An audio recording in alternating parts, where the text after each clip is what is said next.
Hello friends, आज हम पढ़ेंगे भारत में निर्धनता की समस्या।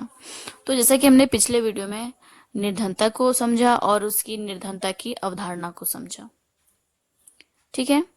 तो ऐसा कहा जाता है कि भारत एक धनी देश है, लेकिन यहाँ के जो निवासी हैं वे निर्धन हैं।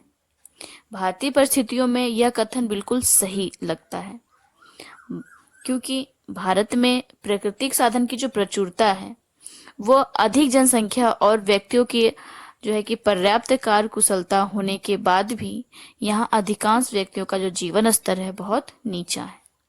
आज भारत में जो निर्धनता की समस्या है वो इतनी गंभीर है कि इसके कारण करोड़ों जो है कि अबोध जो बच्चे हैं उनका जीवन जो है विघटित हो रहा है।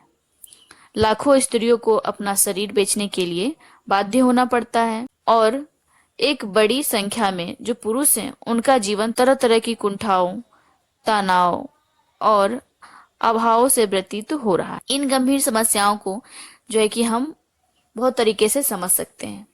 ठीक है, तो हम आपको कुछ हेडिंग बोलेंगे और उसको समझाएंगे।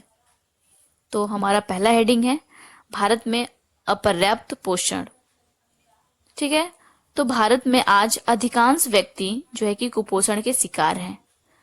हरी सब्जियों, गेहूं, दूध, मछली, अंडा, ठीक है, और जितने भी विटामिन्स होते हैं इनसे इसका उपयोग जो है उनको करने के लिए बहुत ही कम मिलता है। 15% लोग ही जो है कि इन सब चीज का उपयोग कर पाते हैं।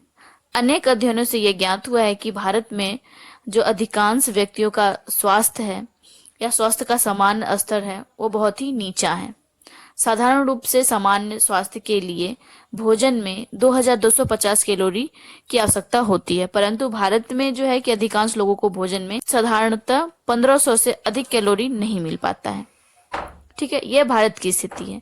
अगर हम दूसरे एशियाई देशों की बात करें तो जैसे म्यांमार है, म्यांमार में जो व्यक्ति हैं उनको 2010 जो है कि भोजन में कैलोरी मिलता है, और ईरान में 2030, और चीन की बात करें तो चीन में 2300 कैलोरी जो है कि भोजन में प्राप्त होता है। तो इससे क्या पता चलता है कि जो भारत है वहां पर निर्धनता जो है कि बहुत अधिक मात्रा में है, जिसके वजह से जो है कि यहाँ के जो प्रति व्यक्ति है कैलोरी की मात्रा है वह 1500 ही सिर्फ मिल पाता है।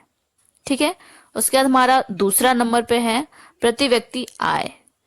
ठीक है, भारत में जो प्रति व्यक्ति आय है उससे यह पता लग सकता है कि भारत में निर्धनता की समस्या कितनी है या किस प्रकार की है। सरकारी आंकड़ों के अनुसार भारत में जो है कि प्रति व्यक्ति वार्षिक आय सन 1912 की बात करें तो बढ़कर 58,000 रुपए अधिक हो चुकी है। लेकिन यदि 2005 की कीमतों के आधार पर इस आय का मूल्यांकन किया जाए तो यह केवल 32,000 रुपए ही होती है। इसका तात्पर्य क्या होता है? तो इसका तात्पर्य है कि महंगाई बढ़ने के कारण साधारण व्यक्तियों को इस वृद्धि का लाभ नहीं मिल सका। इस संबंध में यह ध्यान रखना भी आवश्यक है कि प्रति व्यक्ति आय एक औसत आय है, जिससे धनी वर्ग के व्यक्तियों की आय भी सम्मिलित होती है। वास्तविकता तो यह है कि हमारे देश में 40% व्यक्तियों की जो प्रति व्यक्ति वार्षिक आय है वे वर्तमान मूल्यों के आधार पर 4,000 वार्षिक से भी कम है। सरकार ने भी यह माना है कि देश में लगभग 35% जो परिवार हैं वो गरीबी की सीमा रेखा से नीचे है। यह वे परिवार हैं जिनकी कुल वार्षिक आय 22,000 रुपए से कम। को हम किस निर्धनता की सीमा में रखेंगे? तो जैसा कि हमने बताया था कि जो निर्धनता है उसको दो भागों में विभाजित किया गया है। पहला चरम निर्धनता, दूसरा तुलनात्मक निर्धनता। तो यह चरम निर्धनता की दशा में आ सकता है। पंचवर्षीय योजनाओं में काफी विकास कार्य होने के पश्चात भी जो जनसाधारण लोग हैं उनको इस योजना का लाभ नहीं मिल पाता है। दूसरे देशों की अपेक्षा भारत अभी भी बहुत पिछड़ा हुआ है। इस कारण इसे संसार में जो है कि निर्धन देशों में गिना जाता है। फिर हम तीसरे नंबर की बात करें, तीसरे नंबर पे है तेजी से बढ़ती हुई जनसंख्या। ठीक है, सभी विद्वानों ने यह स्वीकार किया है कि जनसंख्या के दृष्टिकोण में भारत एक जो है कि निर्धन देश। तो ये तो बहुत बड़ी समस्या है। तो जनसंख्या जो है ज्यामिति के अकॉर्डिंग बढ़ता है। जैसे जनसंख्या है 2 से 4, 4 से 8, 8 से 16 इस प्रकार बढ़ता है, लेकिन जो उत्पादन है वह जो है कि अंगणितीय रूप में बढ़ता है। ठीक है, अगर सन 2011 की हम बात करें तो भारत की जो कुल जनसंख्या है वह 121 करोड़ से भी अधिक हो चुकी है। इसके फलस्वरूप देश में बेकारी, भुखमरी, अकाल मृत्यु, प्राकृतिक बाधाओं और स्वास्थ्य के जो निम्न स्तर है उसकी समस्याएं बहुत अधिक जो है कि उत्पन्न हो रही है। यह सभी समस्याएं निर्धनता का ही सूचक हम मान सकते हैं। फिर हमारा चौथे नंबर पर है प्राकृतिक शक्तियों का अपर्याप्त उपयोग। किसी देश का धनी या निर्धन होना बहुत कुछ देश की प्राकृतिक जो शक्तियां हैं उनका समुचित उपयोग पर निर्भर होता है। भारत में प्राकृतिक शक्तियों अपर्याप्त मात्रा में होने के बाद भी उनका उचित उपयोग नहीं हो पा रहा है। ठीक है, जिसके कारण जो है निर्धनता बढ़ती जा रही है। देश में राष्ट्रीय आय की कमी परिणाम है कि जल स्रोत, खनिज संपत्ति, वनस्पति, पशु संपत्ति तथा जो पशु संपत्ति और जो जनशक्ति है उसका समुचित उपयोग नहीं किया जा सका है। ठीक है, उसका हमारा पांचवा है आय का असमान वितरण। भारत में निर्धनता की स्थिति को आय के असमान वितरण के द्वारा भी समझा जा सकता है।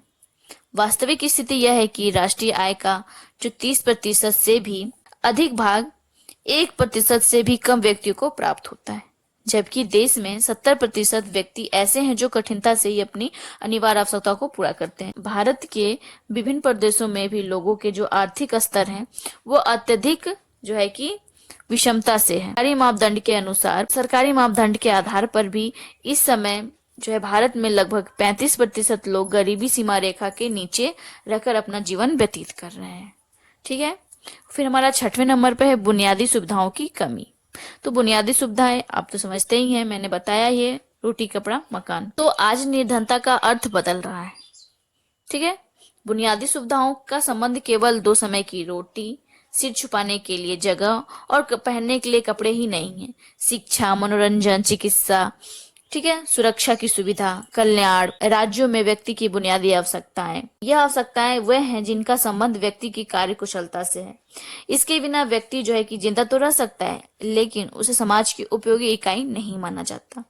भारत में इन सुविधाओं कमी के आधार पर ही यहाँ निर्धन की सीमा का अनुमान लगाया जा सकता है। तो जैसा हमने जितनी भी हेडिंग को पढ़ा है तो उससे यह स्पष्ट होता है कि भारत क्या है, एक निर्धन देश है। जिस समाज में बेकारी, बेरोजगारी निरंतर बढ़ रही हो, आय का जो है कि बंटवारा नहीं हो पा रहा हो और अधिकांश व्यक्ति जो है अपनी अनिवार्य आवश्यकताओं को पूरा न कर पा रहा हो, तो उस देश को हम किस प्रकार एक धनी देश कह सकते हैं।